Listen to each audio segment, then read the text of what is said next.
there are a few things I want to just start with, you know. And like I said, it's going to be somewhat really quick. All right. Now, I want to bring your attention to something very, very, very, very, what I call profound. And the question that is being asked here, pretty straightforward, pretty simple. Have you ever failed at anything?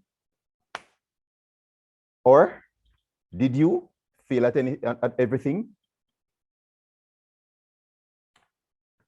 Take it down further. Are you failing at most things? Or do you fail at some things? So everybody needs to basically answer this question for themselves, right?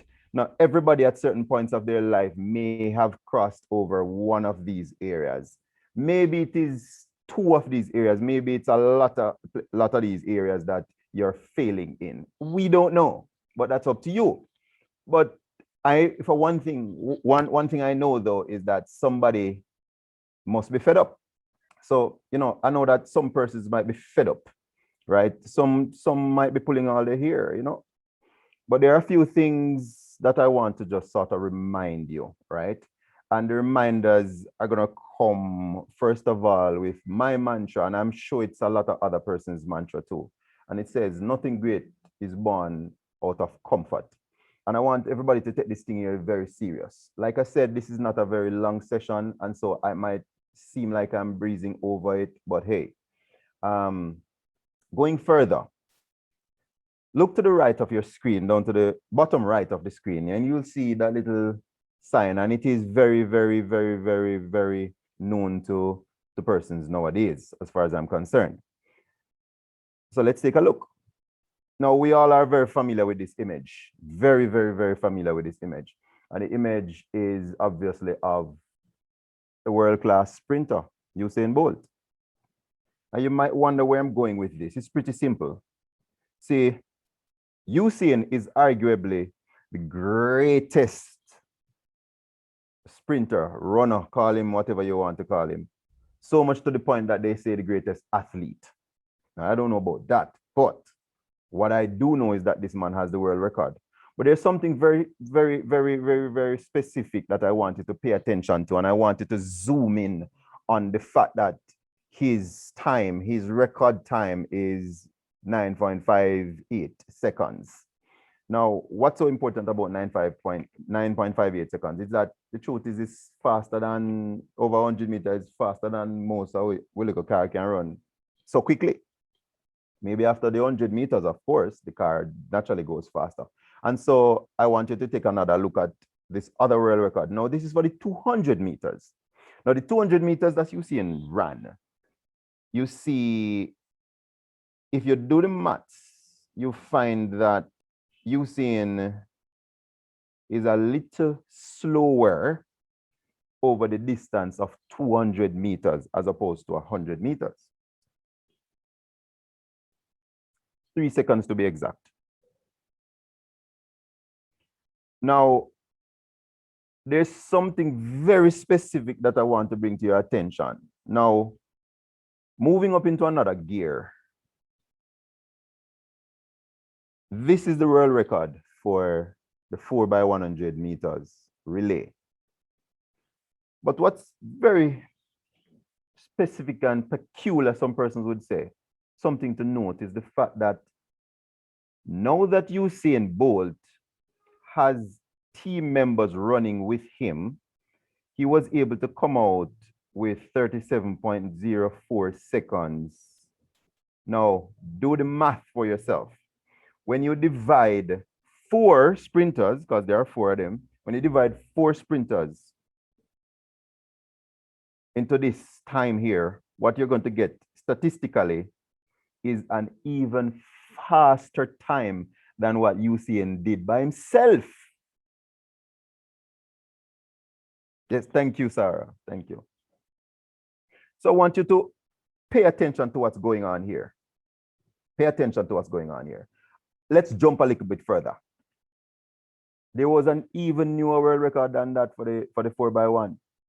And it's 36.84. Do the maths again. And you'll find that previously, statistically, everybody, including himself, would have run faster than he would on his own. Let that sink in. What am I saying, you might ask? It's where life is taking us. And according to the Bible, St. Matthew 7 and verse 7 to be exact, it spoke of a few things. And a word spoke to us and it says, you must seek because that's the only way you're going to find. That's what it says, not me. The Bible said it. It also spoke about asking because you'll get. That's what it says, not me. Let's move it a little bit further. Knock and it shall be open unto you. Now, what was fitting for our session Saturday was the fact that we shared a point that spoke to holding yourself accountable. And how do you do that? Is to take the step and walk. Taking that step and walk. And how many persons are taking that step to walk? See, we have to understand ourselves. So let's step a little bit deeper into what's going on here. One of the things we are going to have to learn is to understand the difference between leveraging and selfishness. We need to understand the difference between strength and laziness, strategy and chaos, purpose and worthlessness, because to this day, a lot of persons are still mixing them up. No, like I said, I won't spend a whole long time on this. I believe that if you are thinking critically, then you'll be able to dig deep into this, right? Like I said, this is just a little encouragement session just for persons who missed it to see what's going on here. Now, something interesting that I came across. In 2021, the world's top 10 richest persons have some amazing statistics, right?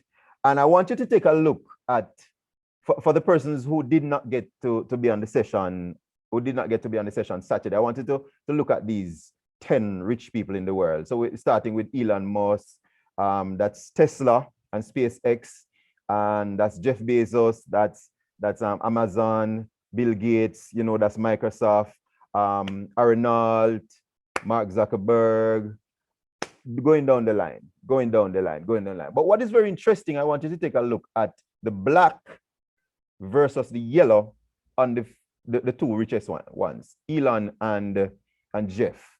What I want you to pay attention to for me is, if you look at the key, it will tell you that in one solid year, one man was able to increase his net worth all of 548% in one single year.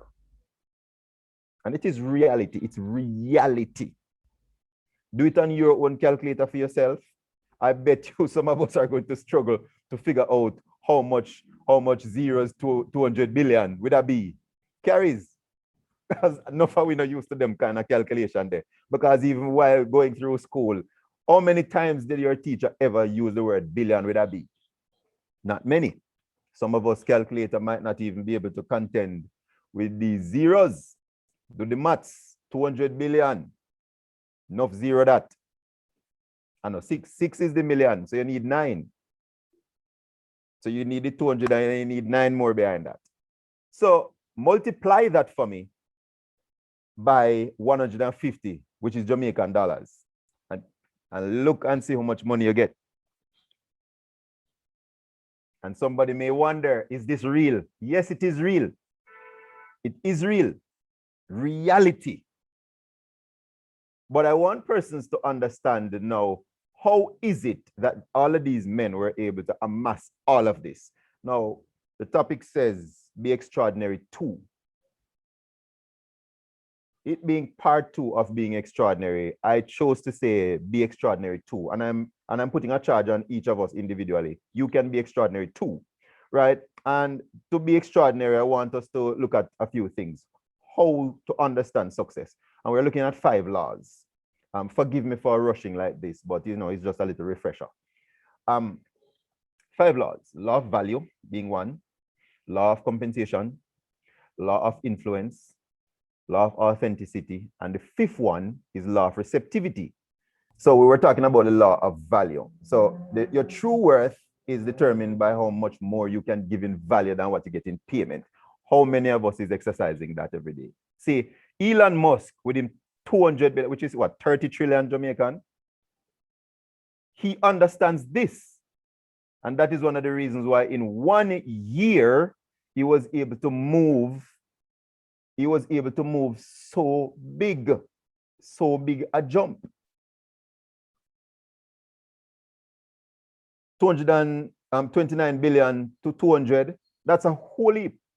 But that's because he understands the law of value. And the same thing applies to the law of compensation. See, your income is determined by how much people you serve and how well you serve them. See, if you should take it back to the days of the Bible, when the Bible spoke of the kings having a whole heap of servants, what is really happening is that when you become productive, the more persons you have producing is the greater your income is going to be. Now, whatever you are producing, what it is saying is that you must serve the people who you are serving extremely well. The 3rd law speaks to the law of influence. And this one is simple and straightforward. And this is where some of the selfish people might not agree with me. But see, you have to learn how to put people first over your own self. It sounds like crap, but I guarantee it's tested and proven. That brings us to law 4 of authenticity. Why? Simply because the best thing you can ever do is to give yourself. That's the law of authenticity. Is there anything, ask yourself the question, is there anything bigger than giving of yourself? There's nothing bigger than you, because that's all you possess is in you. And when you give yourself, that's you giving everything that you have, right? It is just as powerful as the widow's mite in the Bible. And law 5, it doesn't matter what you do. It doesn't matter how much you give. If you are not open to receive, then nothing works for you, right? So let's move right along. How can we achieve this? Start looking at it from this point of view. A dream written down becomes a goal. I want you to get that straight. Screenshot it if you have to. Because I know some persons might not be in the position to write. Screenshot it. A dream written down becomes a goal. If you continuously dream and you do nothing about it, then sorry, you're not ready for your ambition yet. But what's very interesting on top of that goal is that that same goal broken down becomes a plan. Now, when it becomes a plan, if you are able to back that plan with some form of action, with the doing word, the faith, when you put faith behind all of this, which means action, then the plan, which started as a dream, becomes your life, which is reality. That's what it turns into, right? So let's look at it. You dream about the biggest and the best things ever. It will remain a dream unless you write it down. Now, we're not literally talking about pen and paper. That's not necessarily what we're talking about.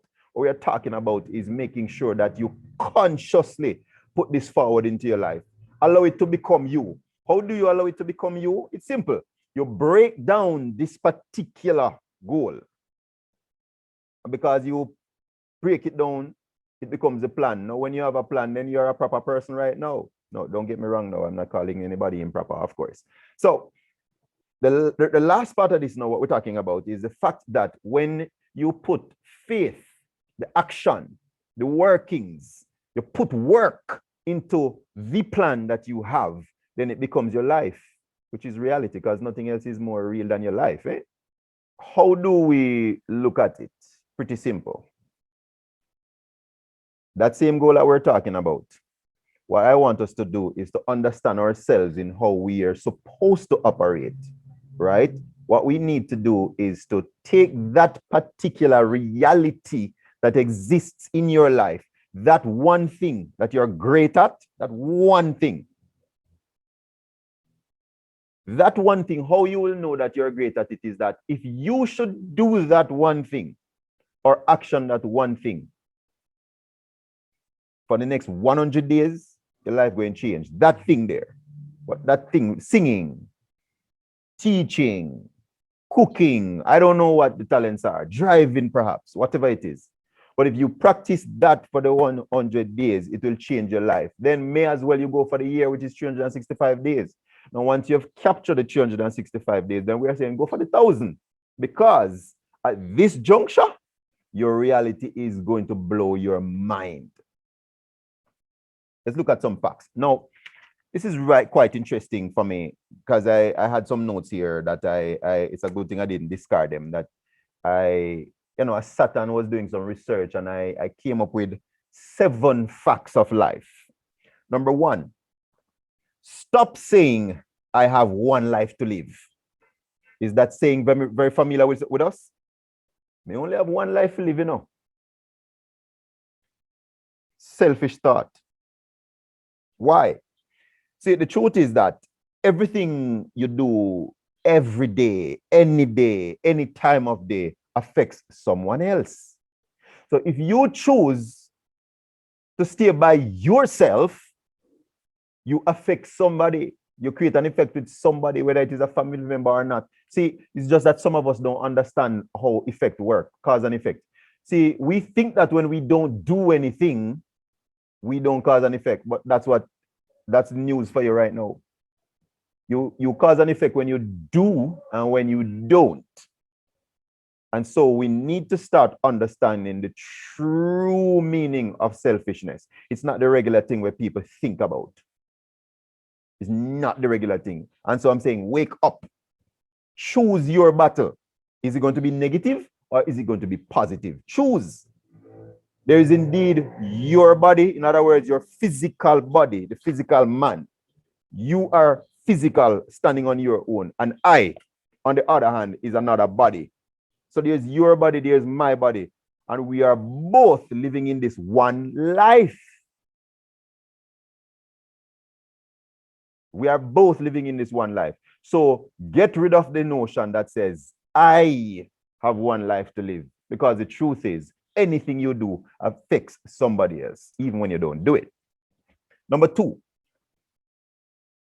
live your life to be impactful and not to create an impact. When you are impactful, you will reach millions. I'm just putting a number to it now. But when you create an impact, it's just for a specific purpose. Number 3, pain helps with the preservation of life. Pain. And you might wonder what we're talking about. What we're talking about. Simple. See, when you have pain, you understand your limits. And that's what we need to understand. You understand your limits and therefore you are guided by pain. So stop running away from pain. It is okay.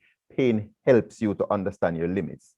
Number 4, this is one of my favorites. Organized survival leads to waste. Number 4, organized survival leads to waste. The example that I'd used in the last meeting was that if you sit by, you do a job, you've been doing a job for the past 10 years, and the salary is weak, it's a little $20,000 for the month, $40,000 for the month, whatever your small is, I don't know. But then you sit and you plan on that little money,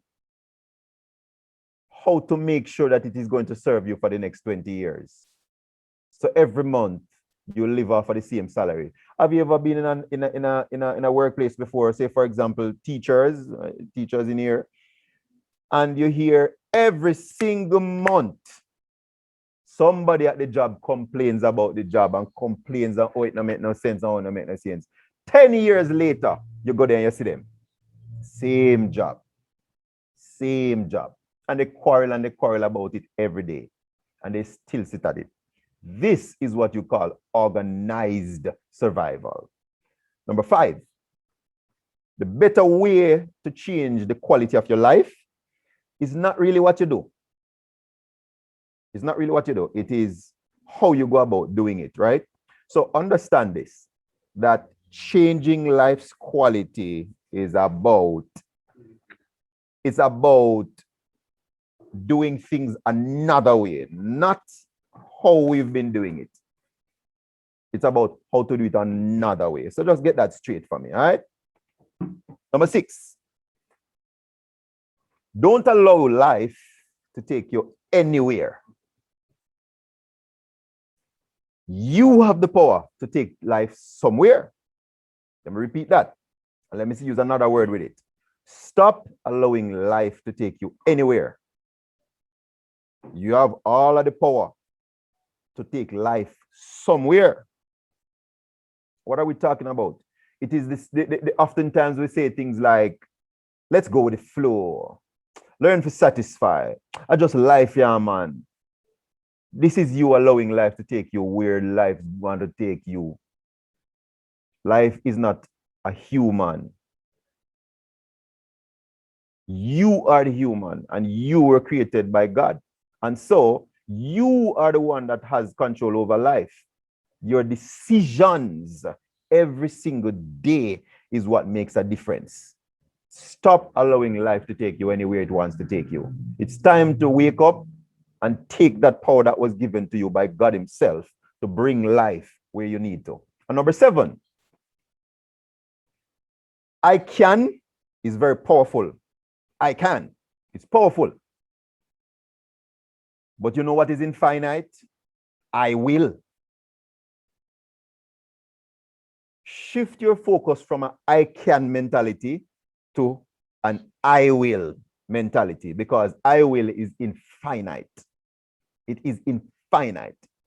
And so I charge you with all of these seven facts of life. I ask you and I charge you. I empower you, I inspire you, and I say to you, stop saying I have one life to live. Life needs to be lived in a way that it is impactful, and not a case where you are saying I have an impact. Pain, always remember that pain helps to preserve life because you get to know your limits. Avoid organized survival. Avoid it at all costs. Avoid it. Remember, the better way to change the quality of life is not what you do, but how you go about doing it. Remember, don't allow life to take you where it wants to take you. You have the power. Seize the power. Take the power and take life somewhere. And the last part, remember, develop that attitude and that ability and that need and that unction to say, I will, instead of saying, I can. I charge you, everybody. Change it. Let's go to work. Let's go to work and change things. You know why? Because you and only you can make that change. Folks, a short word, and this is just a quick little empowerment session that I charge you to go forward and be extraordinary. Everybody else out there is doing it. You can do it too. Enough love, enough respect. Thanks for listening. Thanks for hopping on. Bless up yourself.